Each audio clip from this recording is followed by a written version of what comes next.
Assalamualaikum warahmatullahi wabarakatuh, dan selamat pagi anak-anak.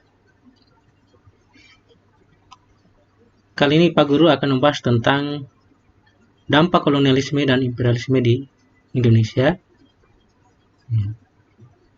Minggu lalu kita sudah membahas tentang bagaimana bentuk-bentuk perlawanan dari berbagai daerah, mulai dari Jawa, Sumatera, bahkan Maluku, Sulawesi, melakukan sebuah bentuk perlawanan terhadap kolonialisme dan imperialisme barat di Indonesia. Tentu memiliki dampak, ya. Jadi dari pengaruh kolonialisme dan imperialisme di Indonesia tentu memiliki dampak, baik dari politik, ekonomi, sosial, bahkan pendidikan. Baik, kita akan bahas satu persatu.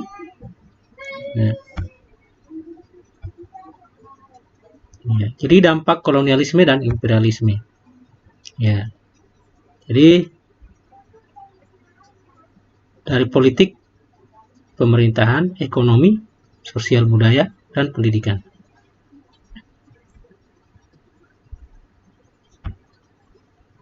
Kita akan bahas satu persatu mulai dari politik dan pemerintahan. Bagaimana masa kekuasaan VOC menanamkan pengaruhnya dalam bidang politik dan pemerintahan di Indonesia.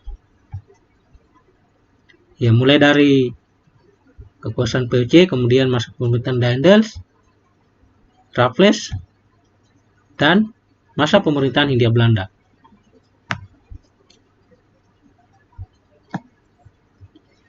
Baik. Kita berbicara dulu masa kekuasaan VOC yang dimulai 1602 sampai 1799. Jadi pengaruh VOC ini di Indonesia diawali dengan kedudukan mereka di Batavia. Jadi dalam perkembangannya, VOC ini mulai turut campur dalam kehidupan kerajaan-kerajaan lokal. Campur tangan dalam urusan politik kerajaan. Jadi penguasa pribumi menjadi bawahan VOC. Politik adu domba, divide et impera yang dijalankan oleh VOC menyebabkan perpecahan di kalangan keluarga kerajaan. Ini bentuk dampak daripada campur tangan dalam urusan politik kerajaan yang dijalankan oleh VOC, sehingga ada perpecahan di kalangan keluarga kerajaan. Misalnya banyak yang terjadi, misalnya di Banten, perlawanan antara Ki Ageng Tirtayasa Sultan Agung Tirtayasa, Sultan Ageng Tirtayasa dengan putranya Amangkurat I yang didukung oleh VOC itu sendiri. Masih banyak contoh yang lain, seperti di Sulawesi terjadi perpecahan antara kerajaan Bone dengan kerajaan Goa. Masa pemerintahan Daendels 1808 sampai 1811. Jadi pada masa pemerintahan Gubernur Jenderal Daendels, penguasa pribumi diangkat sebagai pegawai negeri. Mereka menerima gaji secara bulanan dan dilarang menerima upeti. Selain itu mereka kehilangan jabatan secara turun-temurun. Di Pulau Jawa dibagi menjadi 8 keresidenan, 8 wilayah, 8 kabupaten kalau istilahnya. Kedudukan penguasa pribumi semakin merosot. Dualisme pemerintahan Eropa dan pemerintahan pribumi. Terjadi dualisme pemerintahan.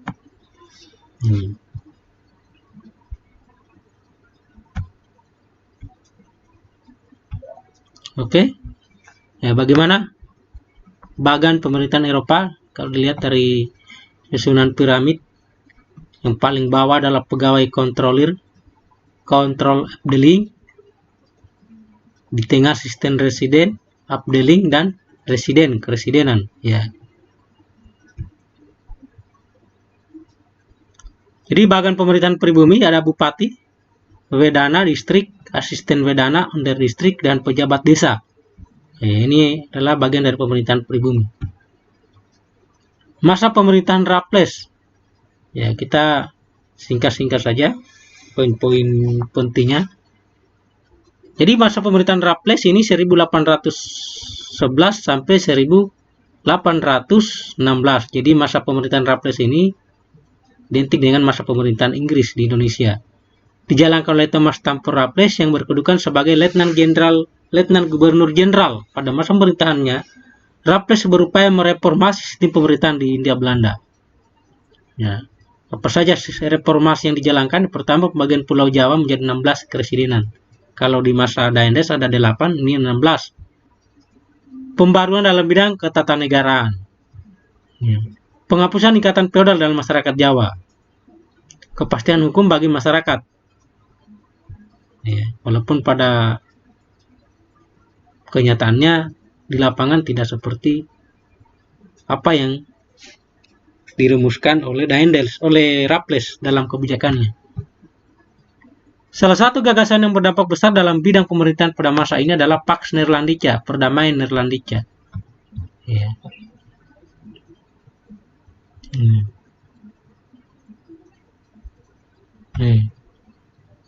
Masa kolonial Belanda 1830 sampai 1942.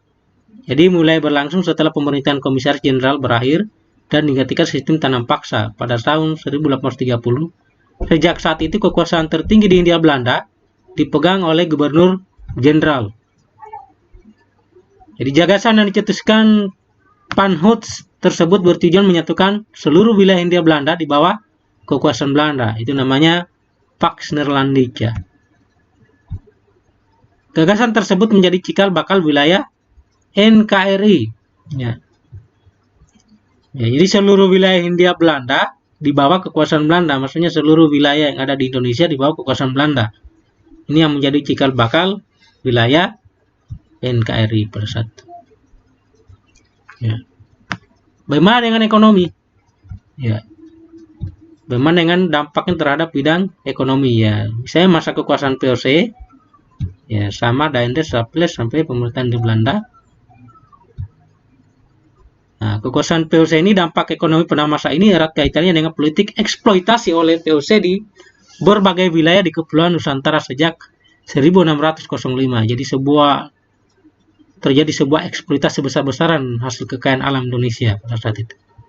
Di sejarah umum, praktik eksploitasi yang dijalankan VOC berupaya menanamkan paksa, penanaman paksa, penyerahan wajib, monopoli perdagangan, dan penyewaan pajak. Monopoli perdagangan POC dipusatkan di Kepulauan Maluku dan Banten. Di Maluku, POC monopoli kegiatan perdagangan rempah-rempah. Adapun di Banten, POC monopoli kegiatan perdagangan lada. Praktek eksploitasi POC juga berkaitan erat dengan kebijaksanaan POC atau kebijakan POC, yaitu Verplichtleveransen Contingenten. Ya. Sebuah praktek pajak ya. Bagaimana pemerintahan Daendels? Ya, jadi dalam bidang ekonomi, perubahan status tanah menyebabkan petani wajib membayar pajak penjualan hasil bumi kepada pemerintah kolonial. Ya. Jadi dampak ekonomi yang paling terasa masa ini adalah pembangunan jalan raya pos. Ya, Anyer Penarukan. Ya. Di satu sisi pembangunan jalan ini mempermudah akses perdagangan, di sisi lain pembangunan jalan raya pos juga memakan banyak korban jiwa. Jadi pada masa pembangunan jalan raya Pors atau Anyer Penarukan itu banyak sekali memakan korban jiwa ya, kelaparan ya dari penduduk pribumi. Tapi di lain pihak jalan ini mempermudah akses perdagangan dan terasa di masa kini. Ya. Nah, Raffles memberikan peluang ekonomi yang didukung kepastian hukum, usaha memunculkan kegiatan perdagangan bebas. Kondisi tersebut didukung oleh penerapan sistem sewa tanah. Ya. Sewa tanah yang diterapkan Raffles mendorong pemerintahan kolonial menerapkan pajak tanah.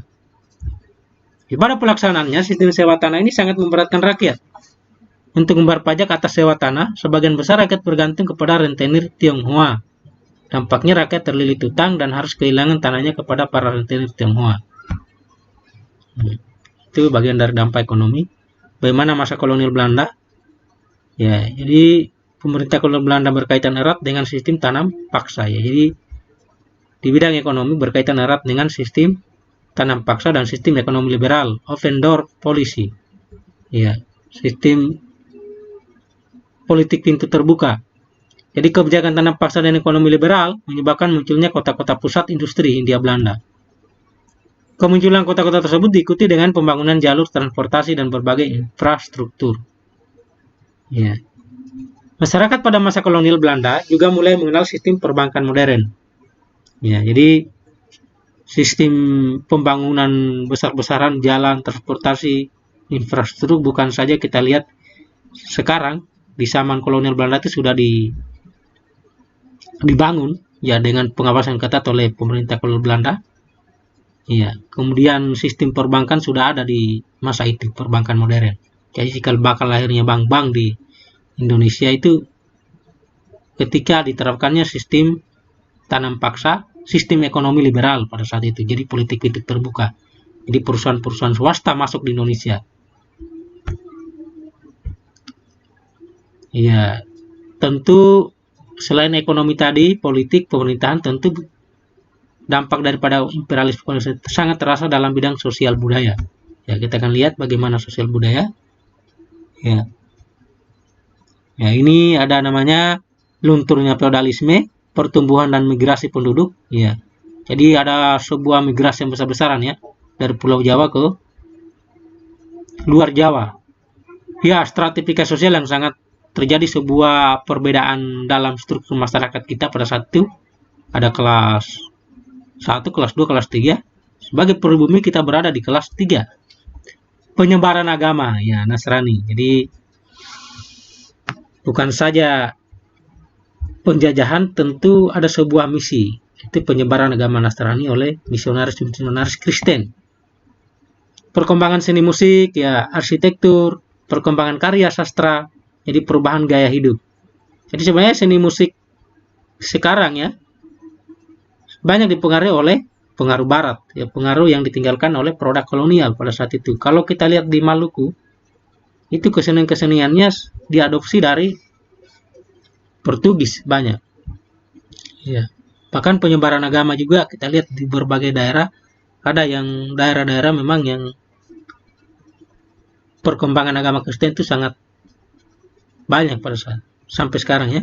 Perkembangan karya sastra ya. Jadi salah satu karya ini ya, perubahan gaya hidup. Jadi pola gaya hidup Indonesia itu ya.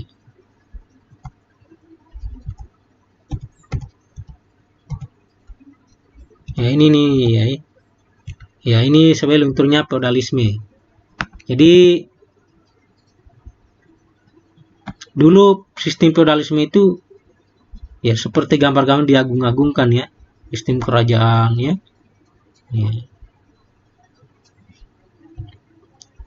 Karena akan masuknya pengaruh barat mulai terkikis sistem feodalisme.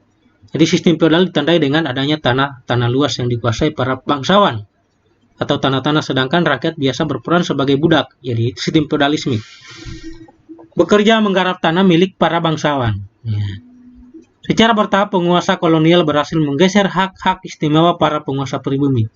Para penguasa pribumi ditempatkan sebagai pegawai pemerintah kolonial.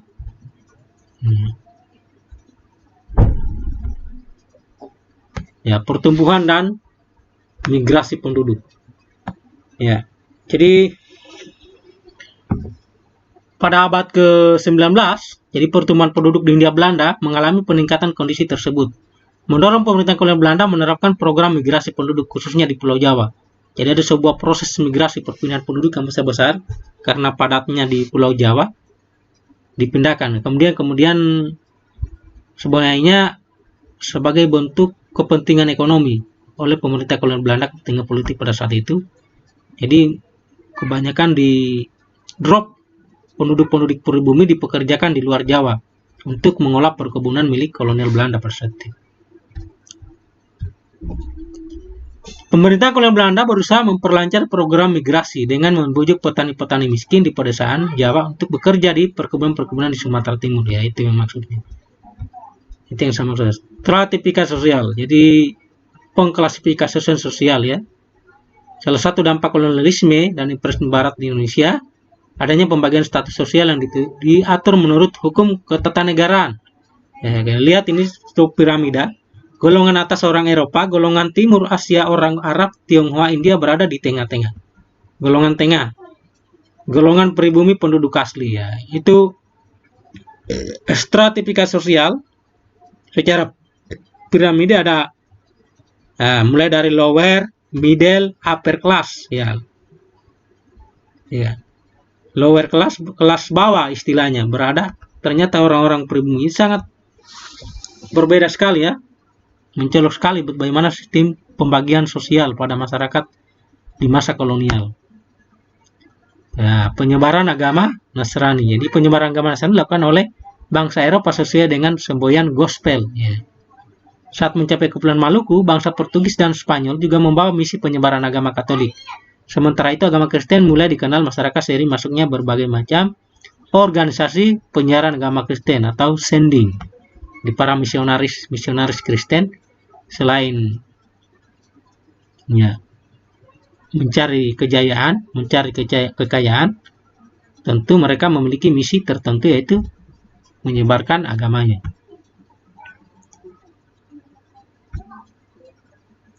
Ya, perkembangan seni musik nih. Keroncong generasi ya, musik ya, perkembangan musik. Jadi kedatangan bangsa Eropa menyebabkan seni musik di Hindia Belanda semakin berkembang. Contohnya pengenalan akan beberapa alat musik seperti biola, piano, cello, gitar, bass, flute, saxophone, dan horn, trompet. Ya. Dalam perkembangan terjadi perpaduan musik barat dan musik tradisional Indonesia dalam bentuk musik keroncong. Jadi musik keroncong ini adalah sebuah bentuk perpaduan antara musik Indonesia dengan kolonial. Ya. Ya, arsitektur ya. Di pada awal 19 arsitektur bergaya Eropa di Hindia Belanda berkembang gaya arsitektur yang disebut Indis. Gaya Indis merupakan perbandingan antara arsitektur Eropa dan arsitektur lokal. Dapat Anda amati ya, Anda bisa terputar ini ya. Nah, bagaimana perkembangan karya sastra ya, buku ya. Jadi pada masa kolonial, orang-orang Eropa berperan dalam perkembangan karya sastra. Perkembangan karya sastra pada masa ini ditandai dengan munculnya karya sastra seperti History of Java, Max Havelaar, History of the East India Archipelago, dan History of Sumatra. Nah, ini karya-karya sastra pada masa kolonial Belanda. Jadi ini Max Havelaar, ya, karya Douwe Dekker ya, atau Multatuli, yang menulis tentang ini bentuk kritiknya terhadap praktek sistem tanam paksa di Indonesia.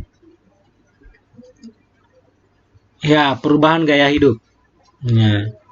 Jadi pada masa kolonial gaya hidup bangsa Eropa terutama dalam gaya berpakaian menjadi trendsetter bagi golongan lainnya, termasuk golongan masyarakat bumi putra. Jadi model berpakaian pada masa itu banyak dipengaruhi atau trendsetter bagi golongan lainnya, termasuk golongan masyarakat bumi putra.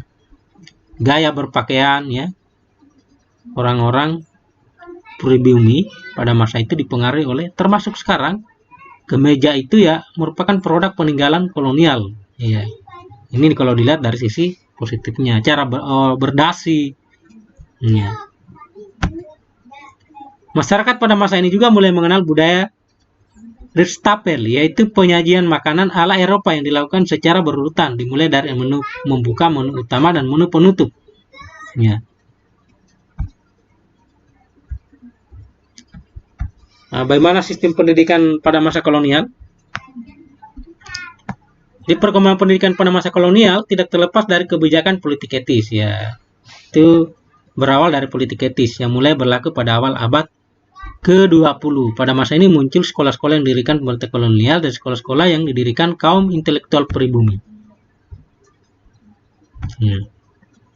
Jadi sekolah kolonial ya dibagi beberapa, ada Air School, Tweed School, Holland Indes School, HIS, Mulo, AMS, HBS. Sekolah pribumi ada namanya Taman Siswa Muhammadiyah Pondok Pesantren. Ya. Ya, jadi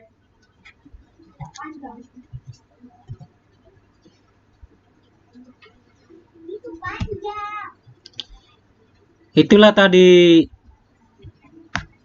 dampak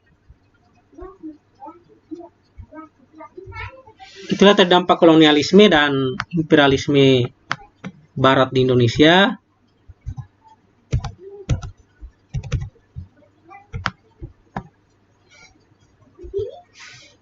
Ya, semoga bisa bermanfaat untuk anak-anak sekalian. Sampai ketemu lagi minggu depan di pembelajaran berikutnya. Assalamualaikum warahmatullahi wabarakatuh.